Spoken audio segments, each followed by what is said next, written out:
నాకు నీ బొటనవేలి ద్వారా కొనగోరు ద్వారా ఇవ్వడం వల్లే నాకు ఆ సాంగత్యం అబ్బింది తల్లి, సంస్కారం అబ్బింది, నీకు నమస్కారం అంటున్నాను.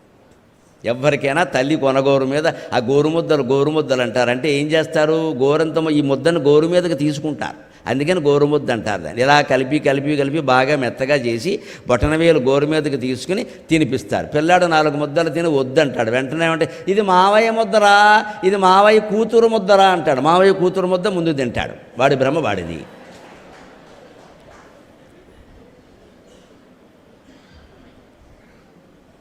ఏదో రకంగా తల్లికి ఏం కావాలి, వాడు తినడం కావాలి. వాడు తినడం కోసం డాబా ఎక్కుతుంది తల్లి, చందమామను చూపిస్తుంది. ఈవేళ పరిస్థితి ఏమిటో అందరికీ తెలుసు. నేను సహస్రావధానం చేస్తుంటే అడిగాను, జీవితాంతం పోషించినటువంటి తల్లిదండ్రుల్ని తర్వాత వృద్ధాశ్రమంలో బారేస్తున్నారండి, దీని మీద ఏదైనా చెప్పండి అంటే ఆ మాట చెప్పాను నేను. ఇంత ముద్ద తినక ఏడిపించెను నాడు, పెట్టబోక ఏడిపించు నేడు. చిన్నతనంలో వీడికి నేను అన్నం తినిపించే ప్రయత్నం చేస్తే తిన్నో మారాన్ చేసి ఏడిపించుకు తిన్నాడు. ఇప్పుడు నేను పెట్టను నువ్వు ఎక్కడికైనా పోని ఏడిపించుకు తింటున్నాడు. ఇంత ముద్ద తినక ఏడిపించెను నాడు, పెట్టబోక ఏడిపించెనేడు.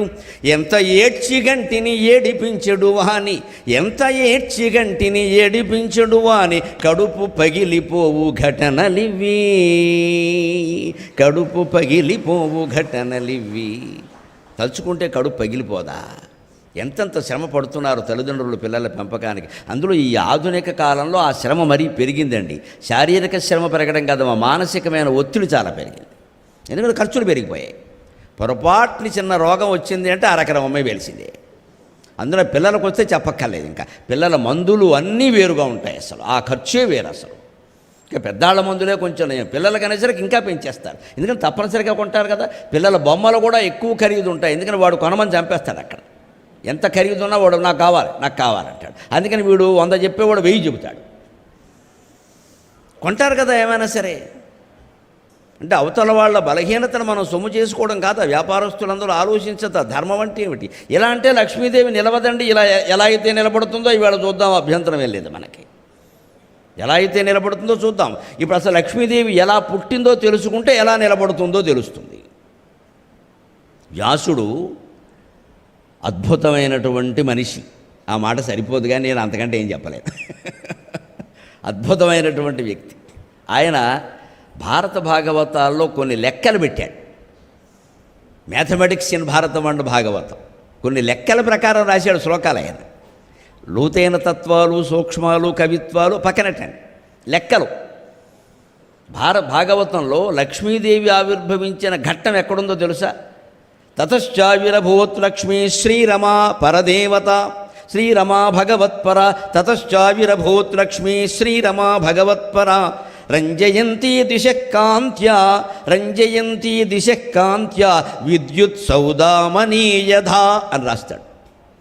తతశ్చావిరభూత్ లక్ష్మీ శ్రీరమా భగవత్పర, రంజయంతి దిశకాంత్యా, రంజయంతి దిశకాంత్యా, విద్యుత్ సౌదామనీయధా. అప్పుడు లక్ష్మీదేవి పుట్టింది. క్షీరసాగర మథనం వస్తుంది అక్కడ సరిగ్గా.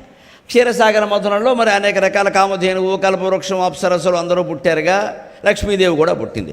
అవన్నీ పుట్టాయి. తర్వాత తతశ్చావిరభూత్ లక్ష్మీ, అప్పుడు లక్ష్మీదేవి పుట్టింది. శ్రీహి, ఆవిడే శ్రీ. రమా, ఆవిడే అందరినీ రమింపజేస్తుంది. డబ్బు కంటే మనకు ఆనందం కలిగించే విషయం ఏదైనా ఉందా? అందుకే రమా. భగవత్పర, ఈ మాటలో ఉందండి లక్ష్మీదేవి ఎక్కడ ఉంటుంది? భగవత్పరుడైన వ్యక్తి దగ్గరే ఆవిడ ఉంటుంది. ఎందుకంటే భగవంతుడి దగ్గరే ఉంటుంది ఆవిడ. ఆయన కాళ్ళ దగ్గర కూర్చుంటుంది వదిలిపెళ్ళకుండా. సంప్రదాయంలో ఆవిడ నిత్యానపాయిని అంటారు. ఎప్పుడూ విష్ణుమూర్తిని విడిచిపెట్టదు. ఆయన ఏ రూపంలో ఉన్నా సరే, చివరికి వరాహావతారం ఎత్తినా సరే వరాహ లక్ష్మీ నృసింహస్వామి అంట. అప్పుడు లక్ష్మీదేవి ఉంది కూడా. భూదేవి ఉన్నా సరే నేను వదలనయా, నువ్వు ఎన్ని పెళ్ళిళ్ళు చేసుకున్నా మంచిదే. అలాగే నరసింహస్వామి అవతారం సగం జంతువు సగం మనిషి. ఇప్పటి ఎవరైనా అయితే వెంటనే విడాకులు ఇచ్చేస్తారు, అనుమానం లేదు. ఇక్కడ ఎవడ పడతాడు? ఇప్పుడు మనుషులతోనే పడలేకపోతున్నారు. సగం జంతువు సగం మనిషితో ఎవడ పడతాడు? కానీ నరసింహావతారంలో కూడా ఆవిడని విడిచిపెట్ల, ఆయన్ని విడిచిపెట్ల. నారసింహ వపు శ్రీమాన్ కేశవ పురుషోత్తమ. విష్ణు సహస్రంలో ఎంత గొప్ప మాట. విష్ణు సహస్రం విడివిడి నామాలు కాదమ్మా, 1000 నామాలు విడివిడి పువ్వులు కావు, అవి జంట పువ్వులు. ఒక్కో చోట 4 పువ్వులు కలిపితే కానీ అర్థం తెలియదు. అలా చదువుకుని అర్థం తెలుసుకోవాలి. ఏదో ఒక్కో నామం చదివేసి అయిపోయిందని నైవేద్యాలు పెట్టాం కదా. నారసింహ వపు శ్రీమాన్, నరసింహస్వామి అవతారం ఎత్తాడు, నారసింహ వపు శ్రీమాన్. అప్పుడు కూడా లక్ష్మీదేవి ఆవిడని వదిలిపెట్టట్లా. అంటే జంతుస్వరూపం ఉన్నా సరే భార్య భర్తని వదిలిపెట్టలేదు. ఇది మన సంప్రదాయం, ఇది మన సిద్ధాంతం. నచ్చచ్చు, నచ్చకపోవచ్చు. భార్య అయినా అంతే, గయ్యాళి కావచ్చు, రకరకాల చికాకులు పెట్టచ్చు, వదలకూడదు. ఎప్పుడూ దంపతుల విషయంలో ఒక్కటే నేను మొహమాటం లేకుండా చెబుతా, మనం ధర్మానికి చేటు చేయొద్దు. అవతల వాళ్ళు చేస్తే వాళ్ళ కర్మ వాళ్ళు అనుభవిస్తారు. మనం ఇవ్వద్దు విడాకులు. వాళ్ళే పోతారు, వాళ్ళ కర్మ. దానికి మనం చేసేది ఏంటి? ఈ తెగింపుతో కనుక ఉండగలిగితే చాలా సంసారాలు బాగుంటాయి. వాళ్ళు అలా ఉన్నప్పుడు నేను ఇలా ఎందుకు ఉండాలి అని ప్రతిదానికి దెబ్బలాట ఉంటుంది. ఇంక అది స్వభావాలు తేడా ఉంటాయి, మగవాళ్ళలో కూడా ఆడవాళ్ళలో కూడా. కొందరు గయ్యాళితనంగా ఉంటారు. ఒక్కో మగాడు కాస్త దుబారాగా ఖర్చు పెడతాడు, ఏవో చిన్న వ్యసనాలు ఉంటాయి, వదిలేస్తారా? అంత మాత్రం మార్చుకునే ప్రయత్నం చేయాలి. ప్రతిదానికి తగాదా పడితే ఆడాళ్ళు కొంతమంది గయ్యాళితనంగా ఉంటారు, ఎక్కువ ఖర్చు పెడతారు, మాటికి షాపింగ్ అని బయలుదేరిపోతారు. వదిలేస్తారేంటి? షాపుకి కూడా వెళ్ళడమే. ఏం చేస్తాం? అయ్యే వరకు కూర్చోవడం, విష్ణు సహస్రం చదువుకుంటే కొంత ఖర్చు తగ్గుతుంది, అంతే. అంతేకాని వదిలేస్తామో దాని గురించి. ఎన్నో సద్గుణాలు ఉన్నాయండి ఆవిడలో. షాపింగ్ ఒకటంటే అలాగా బోడు సద్గుణాలు ఉన్నాయి.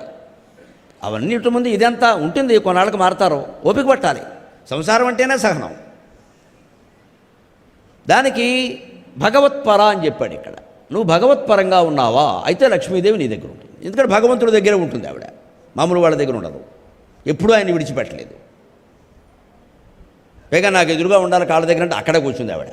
నేను ఎక్కడ కూర్చోవాలా, అది అవమానం అనలేదు ఆవిడ. ఆవిడేమనుకుంది, నన్ను కాళ్ళ దగ్గర కూర్చోబెట్టారు అని ఫెమినిస్టిక్ అవుట్లుక్ అని మాట్లాడలేదు ఆవిడ. ఇక్కడ నాకు అవమానం ఇది అంటుంది. అలా మాట్లాడు. ఆవిడేమనుకుంది, కాళ్ళ దగ్గర ఉంటేనే కదా స్వామివారిని నిరంతరం చూడగలుగుతాం అనుకుంది. అది లక్ష్మీదేవి.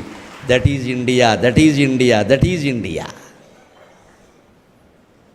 ప్రతిదాన్ని అనుకూలంగా ఆలోచించాలి. ప్రతిదాన్ని ఎడ్డెమంటే తెడ్డెమని ఆలోచిస్తే అలాగా. కాళ్ళ దగ్గర కూర్చోబెడతారండి, స్త్రీని అవమానించారు. మరి బ్రహ్మదేవుడు నాలుగు మీద పెట్టుకున్నాడు, దాన్ని ఏమంటారు? అదే గోంగూర మచ్చడు ఆవిడ సరస్వతి. నాలుగు మీద పెట్టుకోవడం ఏంటి? నేను వెనపోస అంటే అర్థం ఏంటి? ఇంకో రకంగా ఆలోచిస్తే ఆవిడ ఆజ్ఞలు ఏందో మాట్లాడలేడు ఈయన. మరి అలా ఒప్పుకున్నాడు ఆయన, అలా ఒప్పేసుకున్నాడు ఆయన. నువ్వు మాట్లాడమంటే నోరు విప్పుతా, లేకపోతే నోరు మూసుకుంటా. ఏ సతీ తిలకమ్ము శాసించుటకు మున్ను బ్రహ్మకైనను నోట పలుకురాదో అని సరస్వతీదేవి మీద పద్యం వెళ్ళాను నేను. మా అమ్మవారు సామాన్యురాల. ఏ పాదతీర్థమ్ముని శుభాంత సేవింప భాషా ప్రవాహమ్ము పరువులెత్తో, ఏ వీణతి వెలని సుమంతం రోగిన రాగ సంగీత నవరస రాగమగునో, రాగరంజిత భావయోగమగునో, ఏ వీణత్రీ విజలి సుమంతం రోగిన రాగరంజిత భావయోగమగునో, ఏ సతీ తిలకమ్ము శాసించుటకు మున్ను బ్రహ్మకైనను నోట పలుకురాదో, అట్టి మధుపాస్య కవి హృదయాంబుజాస్య, అట్టి మధుపాస్య కవి హృదయాంబుజాస్య, పుణ్యగుణవశ్య కవిలోక పూర్ణిమాస్య, అట్టి మధుపాస్య కవి హృదయాంబుజాస్య, పుణ్యగుణవశ్య కవిలోక పూర్ణిమాస్య, రమ్య హాస్యరస కవితా విలాసలాస్య, రమ్య హాస్యరస కవితా విలాసలాస్య, శరదాదేవి ఈ శరదాదేవి నాయద జాలుగాక. ఇంత పొంగితే వస్తుందమ్మా పద్యం. ఇంట్లో ఏడుపులు ఎవరికి అర్థం అవుతాయి? అవధానాల్లోనో సభల్లోనో వేరే విషయం. ఇంట్లో ఉంటే నాకు ఇదే తపన, గొప్ప అనుకున్నా మంచిది. నాకు వ్యసనం అది. నాకు దేవుడు విగ్రహం అంటే నా దృష్టిలో అది విగ్రహం కాదు, దేవుడే. అది విగ్రహం కాదు. నా ఇంట్లో సరస్వతి ఉందంటే సరస్వతి